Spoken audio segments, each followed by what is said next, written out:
sword in hand, shotgun on riot shield, Kevlar under plate mail, chainmail trench coat over that. SWAT helmet with plexiglass blast shield over eyes. Apocalyptic militia, roving gangs of anarchist fury, dealing death and pain to any encounter. Crumbling buildings on cracked streets, lost causes losing themselves in raided liquor. We are the last force of freedom in the neo-communist state of old America. The Hummer wired and driving over barbarous landscape, machine gun fixed to its roof, it clears paths among the horn barbs and barricades. My boots and shin bolts clink as I smile and hit the sidewalk. The enemy has been driven out, and I am unloading into an old warehouse. After the powder smoke clears, one by one we would enter. The door shatters at the impact of my greaves, and booted foot behind clear shield I peer out. The dust-ridden dark plays fears in my troubled mind, even after we lit the place up. A shot from within rings out and skittles off my barrier. My blasts follow as I duck back outside and hit the wall. The militia outside lets loose another volley of rounds into the doorway, piercing and butting, crushing the wall with lead. They finally stop when it is nearly level. Then I rise again, going to the door with a now cracked barrier shield, shotgun, plate of titanium. I proceed in. Others with lights flood after me. We form a perimeter. All around us the dead writhe. Some of them moan with curses. Just another day in the old American militia. Just another job. We have no fear of the punk gangs. We are the law. We are the masters. All of us are like machines. The year is 2179, after the fall of Washington in the 50s. The democracy of the former United States had become impotent years before the fall. It is said that the Second Rome occurred not far after, but that the emperor didn't last long. Assassinated not long after his ascension, shot dead. Then the branches of the military all took sides. Some wanted what we had before, votes in the Senate. They didn't last very long, though. One wouldn't believe the way in which some of the forces fought, or so I'm told. They craved freedom, and bled and died for their notions.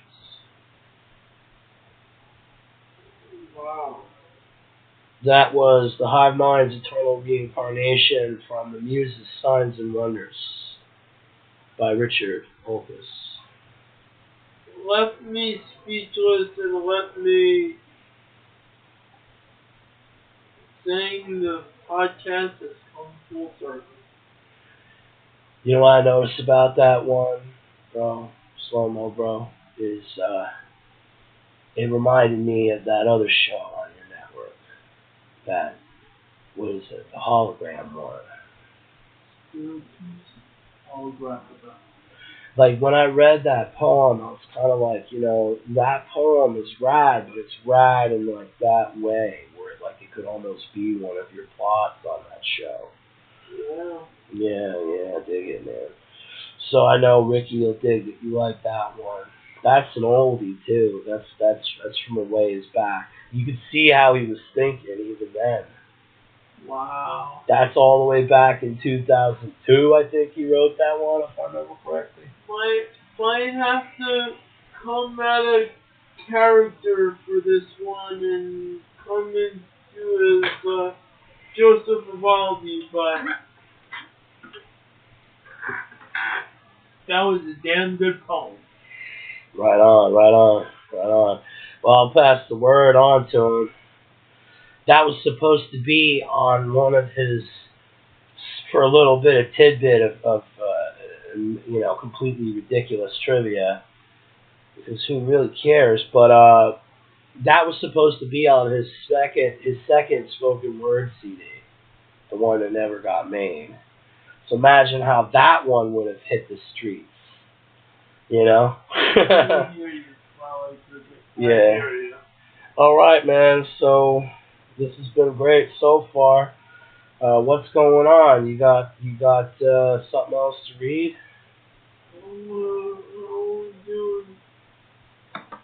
I'm gonna read a short one. It's Roman numeral XI, which is 11. And it is by Emily Dickinson. Much madness is the blindness sense to a discerning eye. Much sense is darkest madness. T is the majority. In this, as all prevails, assent, and you are safe. The more you're straightaway dangerous and handled with a chain. Nice. That was Emily Dickinson. That was Emily Dickinson. I heard she's real swell. No, I can see it for myself. Pretty cool. So, returning, if we may, to the William Blake, The Marriage of Heaven and Hell, we'll continue on where we left off. The voice of the devil. All Bibles or sacred codes have been the cause of the following errors. 1. That man has two real existing principles, viz. A body and a soul. 2. That the energy called evil is alone from the body, and that reason called good is alone from the soul. 3. That God will torment man in eternity for following his energies. The following contraries to these are true. 1.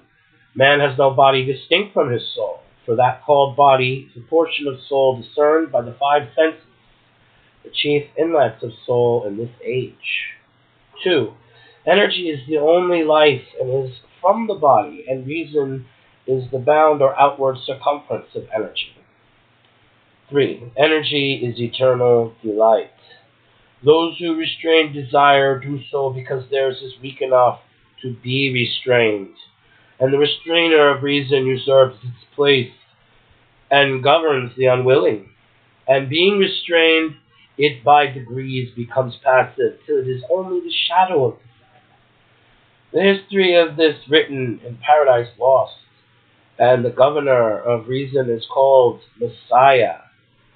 The original archangel, or possessor of the command of the heavenly host, is called the devil, or Satan, and his children are called sin and death. But in the book of Job, Milton's Messiah is called Satan, for this history has been adopted by both parties. It is indeed appeared to reason as if desire was cast out, but the devil's account is that Messiah fell and formed heaven of what he stole from the abyss. This is shown in the Gospel, where he prays to the Father to send the Comforter, or desire, that reason may have ideas to build on. The Jehovah of the Bible being no other than he who dwells in flaming fire. Know that after Christ's death he became Jehovah, but in Milton's the Father is destiny, the Son a ratio of the five senses, and the Holy Ghost vacuum. Note, the reason Milton wrote in fetters when he wrote of angels and God, and at liberty when of devils and hell, is because he was a true poet, and the devil's party without knowing it. And that was from William Blake's The Marriage of Heaven and Hell, the second part. Now, Blake packs a mighty punch because he does not care if he offends you religiously. And considering the time he wrote in, that's a pretty heavy statement. Slow-mo Joe and this podcast, it's safe to say, packed a very hard punch. Yeah, well, if it's a poetry podcast, it should do what poetry does.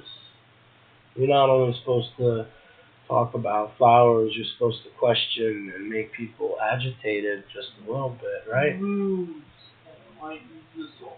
That's right, man. So I am Twilight Cricket, and this is Slow Mo Joe's poetry show Slow Mojo's poetry show. on the Joseph Evaldi Network. I am an emissary from the Olkusz Network, a parallel brand. And from the Olkusz Studios, you get all manner of creativity. There will be audiobooks, hopefully in November. There will be these couple chapters. And then, on our own poetry show back home, Quantum Posy, we hear about the writing of Richard Andrew Olkusz, his poetry and his spoken word projects. And then Temporality's Shadow, which is the spooky one. They read into a spirit radio and record vocal anomalies. Definitely not something to listen to when home alone. The Olkusz Network, audiobooks, poetry, spoken word, paranormal investigations and talk, creative baptism for every day. Check them out on Spreaker.com, and for the writings, Amazon Kindle, and soon Amazon KDP. I'm Slow Mojo, and I have to say, my favorite of the Olkusz Network is Quantum Posy. Right on, right on. It's a parallel show, a parallel brand of the Olkusz. We got a lot in store for you back on that show too, man. There's going to be a lot of fun stuff coming up. And we are in the Olkusz Studios. That's right. Home to any creative enterprise that's down. And I'm Slow Mojo, and we have a special guest on the podcast. The man himself, the owner, CEO of the Joseph Evaldi podcast and network. Since I was on the show, he decided he wanted to be on this show. Joseph Evaldi. I am Joseph Evaldi, and I'm on the podcast, and I'm going to do some plugs for two of my big projects that I'm working on. It's the Book of Seasons. It's a book where it's from fall to fall, and it teaches you how to deal with the season of dearth all the way to the season of prosperity. And some terminology I got from my friend Richard Andrew Olkusz. And it was conversations we had were very insightful. And I also am here to plug A Soul Warrior's Journey. A Soul Warrior's Journey is a book that I wrote a few years ago, but soon to be in audio. And coming November and December. Good book, good audio, check it out. And also, when you get a chance, check out this book, Apparitions of a Ward. And I'm going to step off this podcast. This is Slow Mojo, I'm back. And something that Joseph Evaldi failed to say is the forward of his book Seasons was written by